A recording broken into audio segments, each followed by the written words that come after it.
요 충격량을 공부하지 않아도 우리 몸속에 이런 충격량에 대한 그런 내용들을 이미 알고 있다. 관성입니다. 관성은 이제 정지에 있는 거는 계속 정지하고 싶어 하고, 운동을 하는 것은 계속 운동을 하려는 그런 성질이라고 보시면 되겠습니다. 자, 그래서 대표적으로 우리 흔하게 예를 드는 게 이거죠. 버스가 있는데 갑자기 확 출발하면 어떻게 돼요? 몸이 이렇게 뒤로 간다. 나는 멈춰 있으려고 했는데 버스가 앞으로 가니까 멈춰 있으려고 해서 몸은 뒤로 간다라는 거. 근데 움직이던 버스가 확 멈추면 어떻게 돼요? 내 몸은 앞으로 쏠리죠. 자, 이유는 뭐예요? 자, 버스와 내가 같이 움직이고 있었는데 버스가 갑자기 멈추니까 어떻게 돼요? 나는 관성에 의해서 계속 움직이려고 해서 앞으로 가는 거라는 거죠. 아시겠죠? 자, 그래서 이걸 우리가 관성법칙이라고 하는데, 자, R자 힘이 0이 됩니다. 뭐 힘을 아예 안 주거나 아니면 다 힘을 합쳤더니 0이 됐어요. 그럼 어떻게 돼요? 정지에 있는 거는 계속 정지하려고 하고, 자, 그리고 움직이던 것은 어떻게 되겠어요? 자, 힘을 받지 않으니까 등소 직선 운동을 유지하겠죠.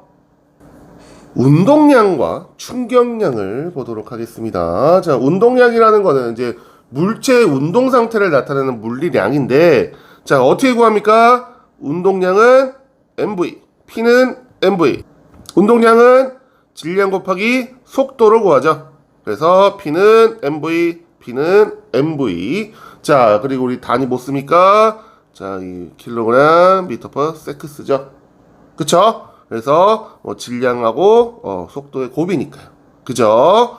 자, 그리고 이제 충격량은 물체가 이제 받은 그런 충격의 정도를 나타내는 건데, 자, 충격량 I는 어떻게 돼요? FT라고 하면 되죠. 자, 충격량 I는 FT, 충격량 I는 FT. 자, 그래서 자, 이거 힘이고 요거 충돌 시간이죠. 그쵸? 자, 그래서 단위는 뭐 써요? 뉴턴 세크스입니다. 자, 힘이고 시간이잖아요. 그런데 운동량과 충격량 이거 같은 단위인 거 알고 계시죠? 자, 우리 뉴턴 어떻게 구해요? 뉴턴.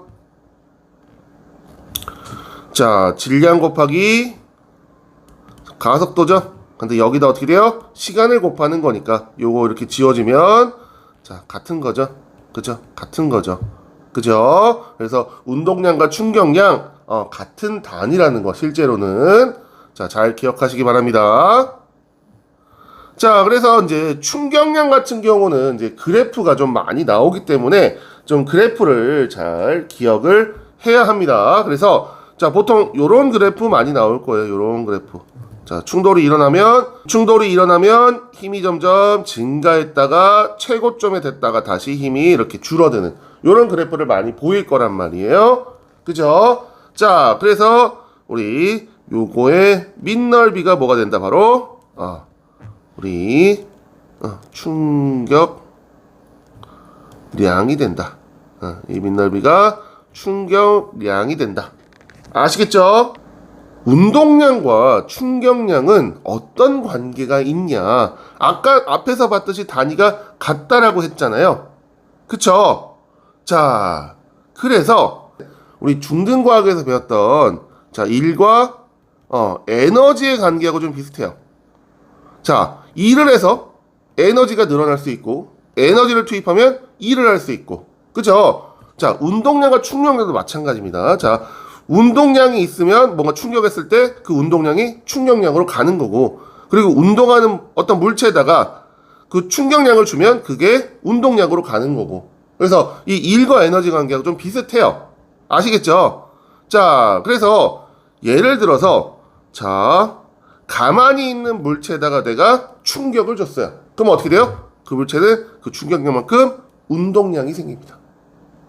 자, 그리고 물체가 운동하다가 벽에 부딪혔어요. 부딪혀서 멈춘 거예요. 부딪혀서 정지했다. 그럼 어떻게 돼요? 그 운동량만큼 이렇게 충돌하면서 충격량이 생기겠죠. 그죠? 그래서 운동량과 충격량의 관계. 그래서 자, 결국 그래서 어떻게 된다? 충격량이라는 게 결국 운동량의 변화량으로 볼 수 있다. 운동량의 변화량으로 볼 수 있다라는 거. 아시겠죠? 충격량이라는 게, 자, 요런 식으로 그래프가 잘 그려진다라고 했잖아요. 그런데, 자, 지금 여기가 시간이고, 여기가 힘인데, 자, 힘이 어떻게 돼요? 시간에 따라서 점점점 증가했다가 점점점 감소하잖아요. 그러니까 힘이 계속 변하는 거예요, 시간이. 충돌하는 동안 힘이 계속 변하니까, 좀 그걸 알고 싶은 거예요. 그러니까 좀, 그러니까 충돌하는 시간 동안 어느 정도의 평균 정도로 힘이 작용했는지, 이게 좀 궁금한 거예요. 그래서 이제 어떻게 하는 거예요? 이제 평균임이라는 걸 구하는 거죠. 평균임이라는 걸. 그럼 그거 어떻게 구하냐? 자, 이 넓이를 구해서 충격량을 구한 다음에 얘를 충돌한 시간으로 나눠주면 어떻게 되겠어요? 이제 요 평균 힘을 구할 수가 있습니다.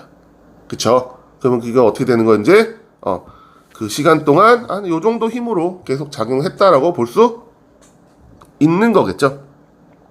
그죠? 자, 그러면 우리 평균 힘을 낮추기 위해서 어떻게 해야 되냐? 자, 바로